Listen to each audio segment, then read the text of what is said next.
जय हिंद। दिव्य क्लासेस के study channel में आपका बहुत बहुत स्वागत है। जैसा कि आप लोगों को पता है कि केमिस्ट्री की बैच ऑलरेडी स्टार्ट हो गई है और इसी के साथ आज हम एक नया वीडियो लेक्चर लेकर आए हैं जिसमें आप लोगों के सामने हम अम्ल और क्षारक तथा लवण के बारे में पढ़ेंगे। तो देखिए, उससे पहले एक मोटिवेशन थॉट के साथ अपने इस लेक्चर की शुरुआत करना चाहूँगा कि तालीम नहीं दी जाती है परिंदों को उड़ान की। तालीम नहीं दी जाती है परिंदों को उड़ान की, वो तो खुद समझ जाते हैं ऊंचाई आसमान की। इसी के साथ चलिए आज हम एक नए लेक्चर अम्ल, क्षारक तथा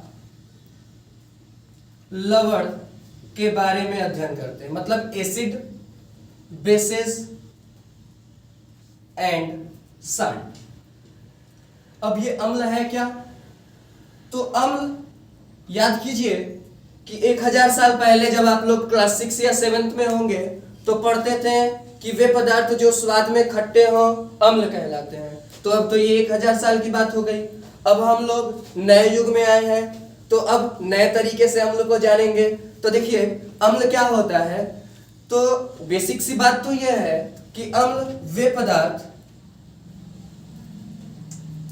पदार्थ जो स्वाद में खट्टे हों तथा जो नीले लिटमस पत्र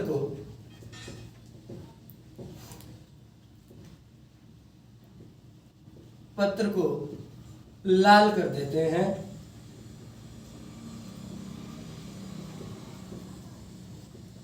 अम्ल कहलाते हैं।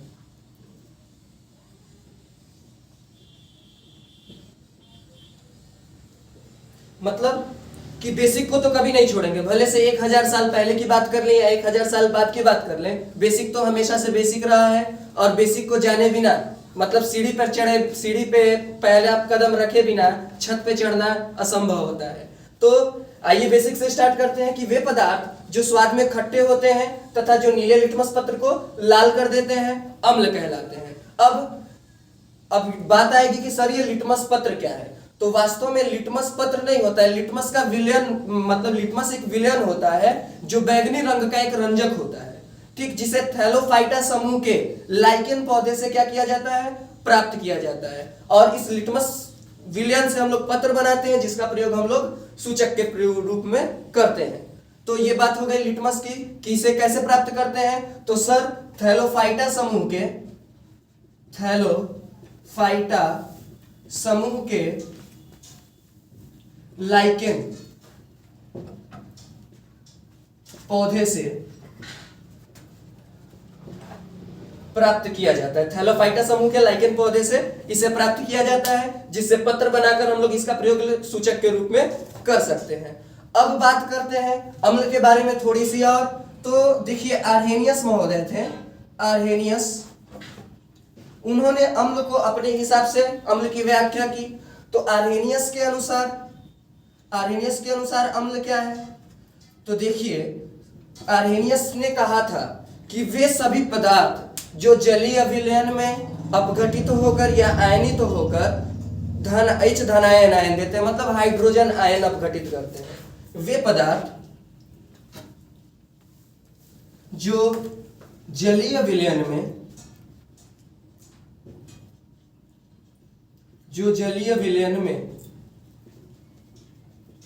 अपघटित या आयनित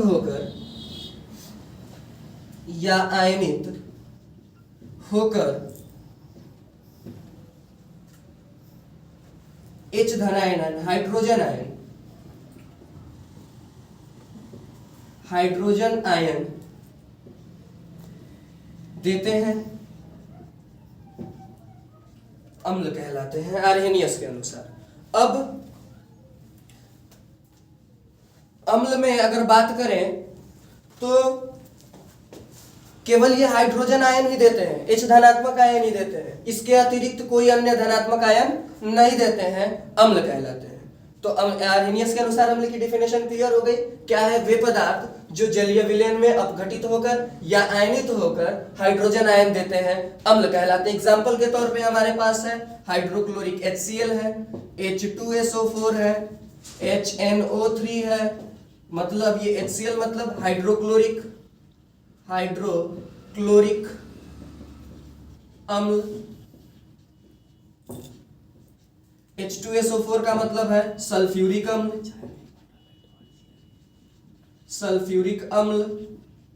HNO3 का मतलब है नाइट्रिक अम्ल। और भी अम्ल है जिसके बारे में हम लोग विस्तृत रूप से इस अध्याय में अध्ययन करेंगे। तो कहने का मकसद ये है कि ये सभी पदार्थ, वे पदार्थ जो जलीय विलयन में अपघटित होकर हाइड्रोजन आयन देते हैं, इसके अतिरिक्त कोई अन्य धनात्मक आयन नहीं देते हैं, अम्ल कहलाते हैं। जैसे हमारे पास ये HCl है, जो जलीय विलयन में अगर इसका अपघटन कराया जाए, आयनन कराया जाए, तो H धनात्मक आयन प्लस क्लोरीन ऋणात्मक आयन। देखिए इसी के कारण से, यही H धनात्मक आयन के कारण से इसे आर्हेनियस ने क्या कहा? अम्ल कहा। H2SO4 की बात कर लेते हैं, तो H2SO4 का जलीय अपघटन कराएंगे तो H प्लस SO4 -2 प्राप्त होता है। यहाँ पे 2 लग जाता है। देखिए यहाँ पे भी क्या हो रहा है? H धनात्मक आयन मिल रहा है। वही HNO3 की बात कर लेते हैं, HNO3 अपघटित होकर क्या बनाएगा? H प्लस बनाएगा प्लस NO3 माइनस बनाएगा, और यहाँ पे क्या हो जाएगा? H plus NO3 minus. ये क्या हो जाएगा? नाइट्रिक अम्ल का जलीय अपघटन हो जाएगा। तो बात यहां तक हो गई। अब बात कर लेते हैं अम्लों के प्रकार के बारे में। तो अम्ल जो होते हैं, अम्ल एसिड्स जो होते हैं, वे मुख्यतः 2 प्रकार के होते हैं। अम्लों के प्रकार, तो अम्ल मुख्यतः 2 प्रकार के होते हैं। कौन कौन से? तो सर जी, पहला होता है प्रबल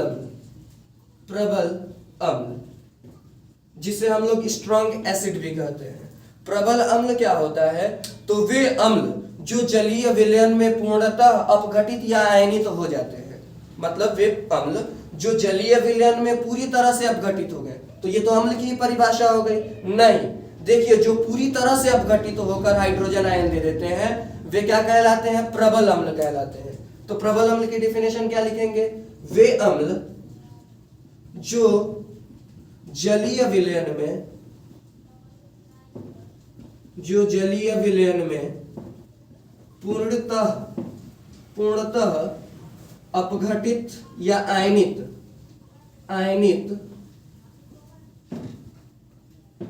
हो जाते हैं। पूर्णतः अपघटित या आयनित हो जाते हैं, प्रबल अम्ल कहलाते हैं। अब देखिए, ये पूर्णतः अपघटित हो जाते हैं, और इनमें एक चीज और क्या है? तो इनमें H धनायन आयन जो है वो अधिक मात्रा में प्राप्त होता है। जब पूरी तरह से घुल जाएंगे, पूरी तरह से आयनित हो जाएंगे, तो H धनायन आयन नॉर्मल सी बात है कि अधिक प्राप्त होगा। तो प्रबल अम्ल की डिफिनेशन पता चल गई हमें। क्या है प्रबल अम्ल? तो वे अम्ल जो जलीय विलयन में पूर्णतः अपघटित या आयनित हो जाते हैं, प्रबल अम्ल कहलाते हैं। और प्रबल अम्ल इसमें क्या होता है? H धनायन आयन अधिक मात्रा में वियोजित होते हैं। ठीक, इनकी क्षमता, H धनायन आयन के वियोजित होने की क्षमता या वियोजन क्षमता अधिक होती है। इसमें एग्जाम्पल हमारा है HCl प्रबल अम्ल है, H2SO4 प्रबल अम्ल है, फिर HNO3 प्रबल अम्ल है, और HNO3 हो गया, HBr हो गया, और HClO4 हो गया, O4। ठीक, ये सभी क्या है? प्रबल अम्ल है। अब उसके बाद से आगे बात कर लेते हैं दुर्बल अम्लों के बारे में। अब देखिए, तो प्रबल अम्ल के बारे में हम जान गए कि प्रबल अम्ल क्या है। तो वे अम्ल जो जलीय विलयन में पूर्णतः अपघटित या आयनित हो जाते हैं, प्रबल अम्ल कहलाते हैं। इसमें HCl एग्जाम्पल है, हाइड्रोक्लोरिक अम्ल, H2SO4 सल्फ्यूरिक अम्ल है, नाइट्रिक अम्ल है, HBr का मतलब होता है हाइड्रोब्रोमिक एसिड। इसका मतलब क्या होता है?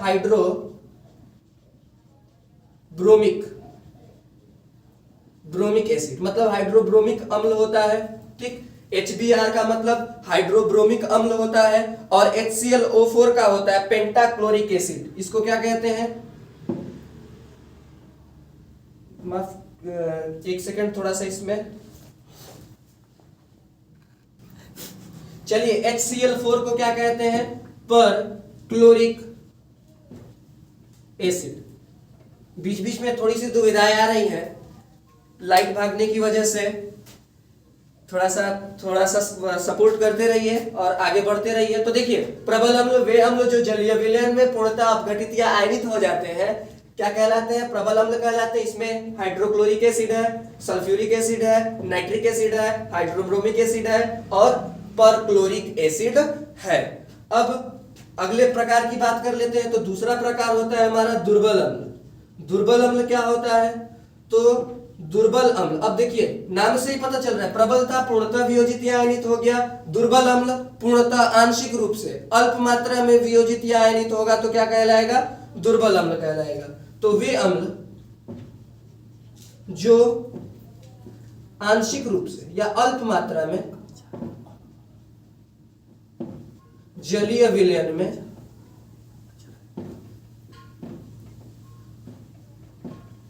अपघटित या आयनित हो जाते हैं, आयनित लिखिए, जलीय विलयन में आयनित होते हैं, दुर्बल अम्ल कहलाते हैं।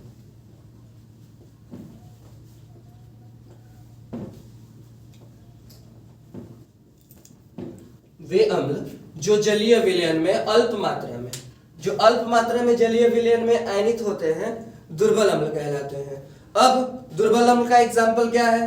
तो सबसे बेस्ट एग्जाम्पल CH3COOH, इसको क्या कहते हैं? तो इसको एसिटिक एसिड कहते हैं। क्या कहते हैं? तो एसिटिक एसिड, एसिड जिसको हम लोग विनेगर भी कहते हैं, सिरका, एसिटिक एसिड। दूसरा एग्जाम्पल इसका है HCOOH, HCOOH, इसको कहते हैं formic acid, formic acid, formic अम्ल, जिसको क्या कहते हैं? फॉर्मिक अम्ल भी कहते हैं। उसके बाद से ये, इसके बाद लिख लीजिए और भी होते हैं जिसके बारे में विस्तृत रूप से इस लेसन में अध्ययन करेंगे। अब बात कर लेते हैं कि कई लोग कहते हैं कि सर ये जब H धनायन आयन है तो अम्ल है, तो जल का भी जब वियोजन करते हैं हम लोग, जल H2O का जब हम लोग वियोजन करते हैं तो ये H प्लस और प्लस OH माइनस के रूप में टूटता है। जब इसका वियोजन किया जाता है तो तब ये क्या चीज है? इसमें भी तो धनात्मक आयन है। तो देखिए जल जो होता है वो क्या होता है? वो बोथ, मतलब water is both weak acid and weak base. मतलब क्या होता है? दुर्बल अम्ल और वाटर जो होता है, जल, ये दोनों दुर्बल अम्ल भी होता है और दुर्बल क्षारक भी होता है, दोनों चीज होती है। H2O को हम लोग दुर्बल अम्ल भी कहेंगे और दुर्बल क्षारक भी कहेंगे। इस चीज को नोट कर लीजिए या स्क्रीनशॉट ले लीजिए। उसके बाद से आगे थोड़ा सा और आगे बढ़ेंगे।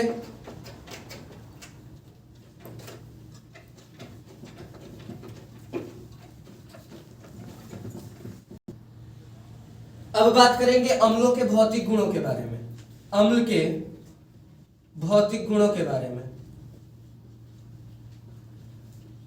तो अम्ल के भौतिक गुण में पहला वही चीज, स्वाद कैसा होता है? तो खट्टा होता है, खट्टे स्वाद में होते हैं। दूसरा, नीले लिटमस पत्र को कैसा कर देते हैं? तो लाल कर देते हैं, नीले लिटमस पत्र को लाल कर देते हैं। तीसरा, ये संक्षारक प्रकृति के होते हैं। अब ये संक्षारक क्या होता है? तो देखिए गुरुजी, क्या होता है संक्षारक? तो संक्षारक की कैसी प्रकृति होती है? जिसमें मतलब ये अम्ल जो होते हैं संक्षारक प्रकृति के होते हैं, जिसमें ये त्वचा को, कपड़ों को या किसी भी पदार्थ को नष्ट करने का इनके अंदर कैपेसिटी होता है, क्षमता होता है, उसी गुण को संक्षारक कहते हैं। तो ये भौतिक गुण हो गई कुछ, स्वाद में खट्टे होते हैं, नीले लिटमस पत्र को लाल कर देते हैं, संक्षारक के रूप में प्रयोग किया जाता है। अब बात करेंगे रासायनिक गुणों के बारे में, इनके रासायनिक गुणों के बारे में अध्ययन करेंगे। अब रासायनिक गुणों के, अम्लों के रासायनिक गुण, देखिए ये बोर्ड एग्जामिनेशन के पॉइंट ऑफ व्यू से बहुत ज्यादा इंपॉर्टेंट है अम्लों के रासायनिक गुण। तो अम्लों के रासायनिक गुण में पहला है कि अम्लों की धातु के साथ अभिक्रिया, धातु के साथ अभिक्रिया, ये रासायनिक गुण है। तो देखिए अम्ल जो होता है वो धातु के साथ अभिक्रिया करके क्या बनाता है। तो पहला है अम्लों की धातु के साथ अभिक्रिया। तो देखिए अम्ल जो होता है वो धातु के साथ अभिक्रिया करके लवण बनाता है प्लस हाइड्रोजन गैस रिलीज करता है, हाइड्रोजन गैस मुक्त करता है। तो क्या कहेंगे अम्ल का धातु के साथ अभिक्रिया। तो अम्ल धातु के साथ अभिक्रिया करके लवण बनाते हैं तथा हाइड्रोजन गैस मुक्त करते हैं। जैसे एग्जांपल के तौर पे हमारे पास एक सोडियम है और इसमें हम लोग HCl की अभिक्रिया करा रहे हैं। हाइड्रोक्लोरिक अम्ल धातु हो गया, अम्ल हो गया, अभिक्रिया करके क्या बनाएगा, लवण बनाएगा। तो लवण क्या बनाएगा, NaCl बना रहा है, NaCl और प्लस H2 रिलीज कर देगा, हाइड्रोजन गैस मुक्त कर देगा। ये क्या हो गया, बैलेंस कर लेते हैं। हाइड्रोजन 2 है, इधर हाइड्रोजन 2 हो गया, क्लोरीन 1 है, इधर क्लोरीन 2 है, तो 2 कर लीजिए, इसको 2 बना लीजिए। उसी प्रकार से अब मान लेते हैं कि H2SO4 है, सल्फ्यूरिक एसिड है, इसकी अभिक्रिया अगर हम लोग मैग्नीशियम से कराते हैं तो क्या बनाएगा, MgSO4 बनाएगा प्लस H2 रिलीज करेगा।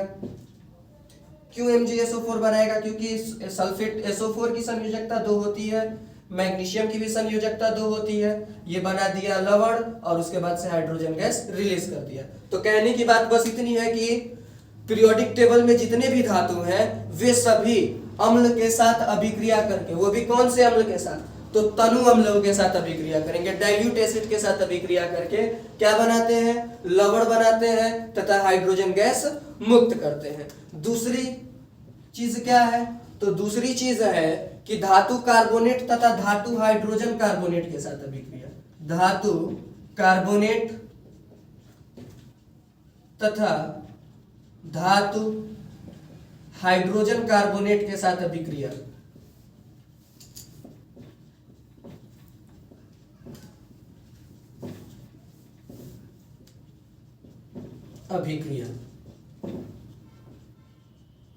तो देखिए अम्ल जो होता है, अम्ल धातु कार्बोनेट के साथ अभिक्रिया करके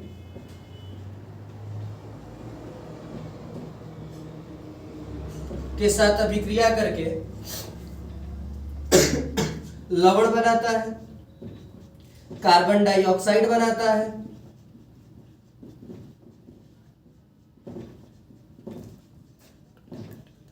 प्लस जल बनाता है और जल बनाता है। तो अम्ल धातु कार्बोनेट के साथ अभिक्रिया करके लवण बनाता है, कार्बन डाइऑक्साइड बनाता है तथा जल बनाता है। धातु कार्बोनेट बोले तो जैसे मान लेते हैं सोडियम कार्बोनेट है, Na2CO3 HCl के साथ अभिक्रिया करेगा तो लवण बनाएगा। तो सोडियम और क्लोरीन में कौन सा लवण बनेगा, NaCl बनेगा प्लस कार्बन डाइऑक्साइड, ये दोनों तो आंख बंद करके बना देना है और H2O बना देना है। तो सोडियम कार्बोनेट अम्ल के साथ अभिक्रिया किया, हाइड्रोक्लोरिक अम्ल के साथ अभिक्रिया किया तो NaCl बनाया, कार्बन डाइऑक्साइड बनाया, H2O बनाया। बैलेंस कर लेते हैं। तो देखिए सोडियम 2 है तो यहाँ सोडियम को 2 कर लीजिए। अब कार्बन 1 है, कार्बन 1 ठीक है, यहाँ पे क्लोरीन 2 हो गया तो यहाँ 2 लगा लीजिए। ऑक्सीजन ऑलरेडी 2, सॉरी ऑक्सीजन 3 है तो ऑक्सीजन 2 1 3, हाइड्रोजन ऑलरेडी 2 है तो इधर भी हाइड्रोजन 2 है। अब देख लेते हैं धातु हाइड्रोजन कार्बोनेट के साथ अभिक्रिया। तो अम्ल प्लस धातु हाइड्रोजन कार्बोनेट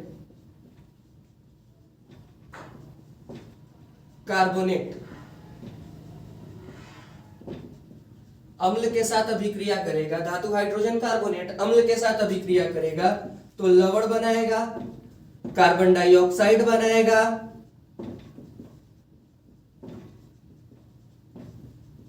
और जल बनाता है, यही चीज बनाएगा। अम्ल या तो धातु हाइड्रोजन के साथ, चाहे धातु हाइड्रोजन कार्बोनेट के साथ अभिक्रिया करे या धातु कार्बोनेट के साथ अभिक्रिया करे, दोनों ही अभिक्रियाओं में ये लवण, कार्बन डाइऑक्साइड तथा जल ही बनाएगा।